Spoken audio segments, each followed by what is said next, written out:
Welcome students, good morning to all. Today we read chapter 5th of your EVS book, that is mini organisms insect.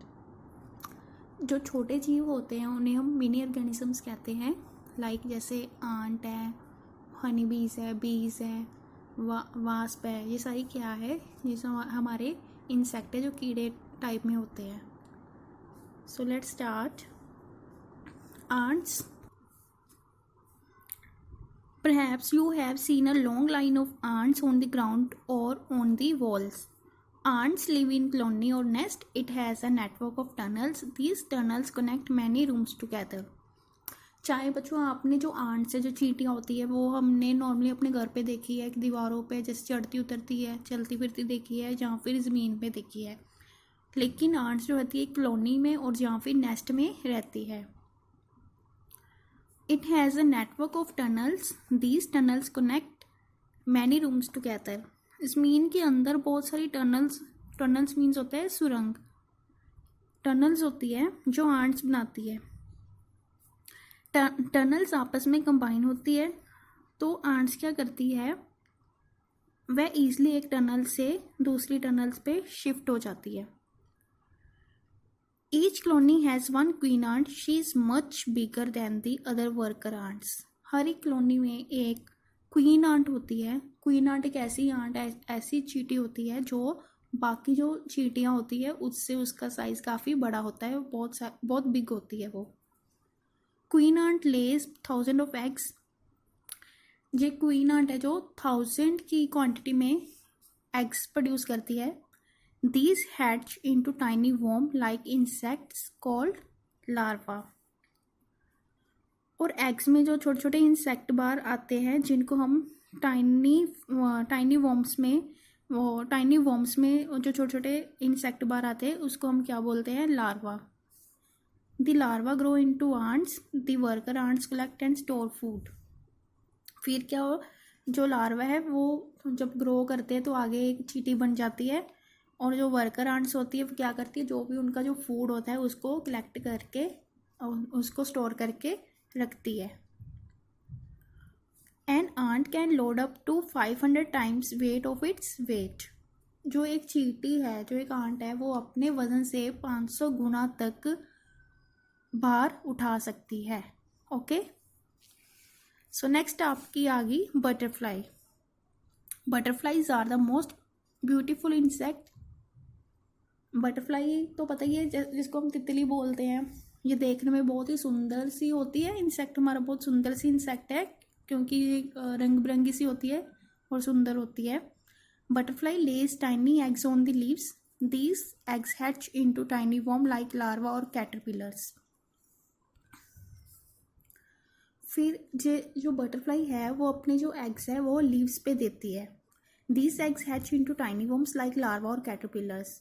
और ये अंडों से जो भी छोटे छोटे जो वॉर्म है, जो टाइनी वॉर्म्स, जो कीड़े हैं, वो बाहर निकलते हैं जिसको हम लार्वा की तरह होते हैं, जहाँ फिर उसको हम कैटरपिलर्स बोलते हैं. बच्चों आप 3rd क्लास में जब थे तो आपने 8 में आप कैटरपिलर्स बनाते थे ना, वो कैटरपिलर्स ही यही होती है. ये एक तरह ये बटरफ्लाई के एग से निकल कर जो कीड़ा होता है उसको हम कैटरपिलर्स बोलते हैं. Each hungry caterpillar spend all it's time eating leaves. तो ये भूखा हुआ ये हंग्री कैटरपिलर्स होता है, ये अब क्या करते हैं, अपना जो सारा टाइम है वो पत्तियाँ लीव्स को खाने में व्यतीत करता है. It grows bigger and fatter every day. ये हर रोज़ ही बढ़ता है, हर रोज़ ही बड़ा होता है और मोटा होता है. After few days it builds a special home for itself. कुछ दिन बाद ये अपने लिए खुद एक अपना घर तैयार करता है. This home is called cocoon. और इस होम को क्या बोलते हैं? Cocoon. It is made from a thread that comes out of the caterpillars body. ये उससे एक ऐसे थ्रेड से, धागे से तैयार किया जाता है जो कैटरपिलर्स की बॉडी से निकलता है.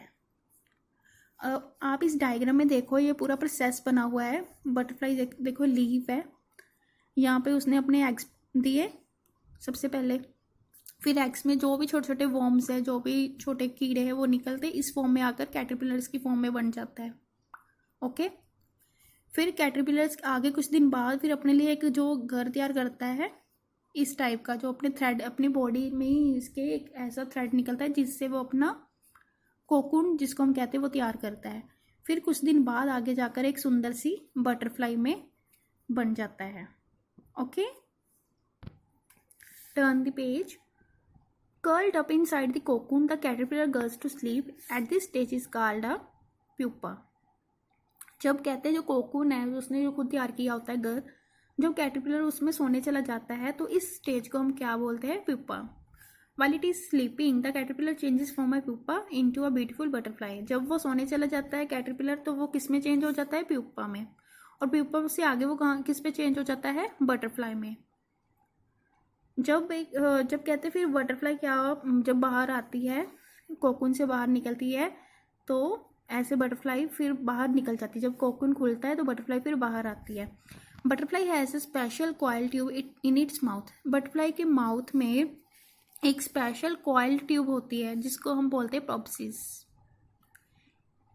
It uncurls and can be dipped into a flower. The butterfly uses it like a drinking straw to suck up nectar. Bees and next आगे बीज एंड वास्प।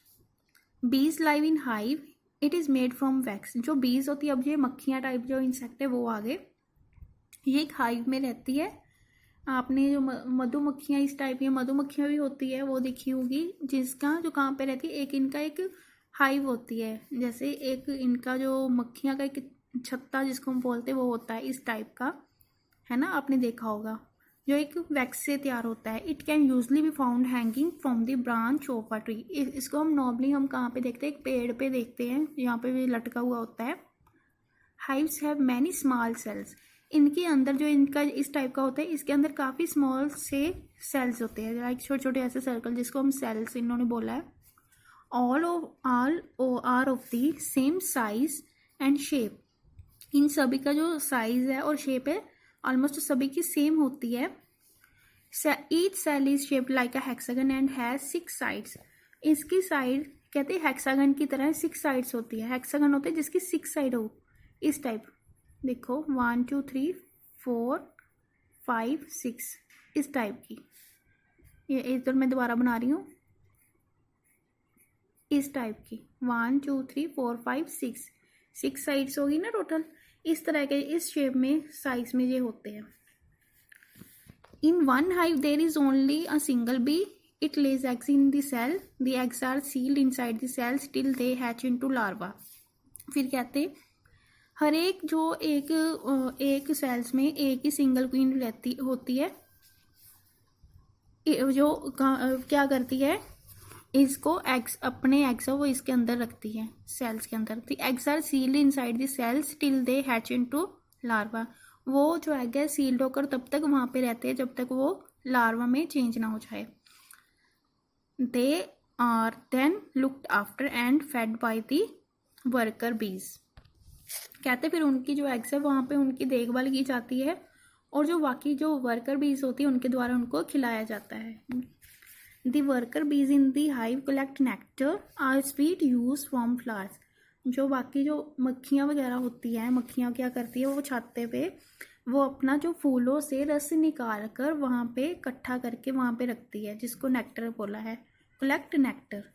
ठीक है, नेक्टर को वहाँ पे सेल्स में इकट्ठा करके रखती है। In the hive they change this nectar into honey. फिर जो नेक्टर उन्होंने रस इकट्ठा करके रखा होता है वो किस में चेंज हो जाता है? शहद में। Honey is a good for health and it is a rich source of minerals.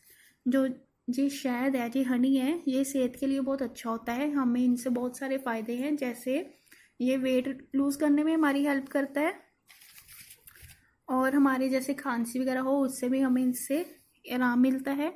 And ये एक रिच सोर्स ऑफ मिनरल्स है। हार्मफुल इंसेक्ट्स आगे हार्मफुल इंसेक्ट जो नुकसानदायक होते हैं, जैसे cockroach, mosquitoes, house flies are the harmful insect. ये आपका इस चैप्टर का हाफ पार्ट आज यहीं पे हो गया। इसका जो नेक्स्ट पार्ट है, हाफ पार्ट इसका रहता है, वो हम कल ऐसे ही कंटिन्यू करेंगे। Thank you students, have a nice day.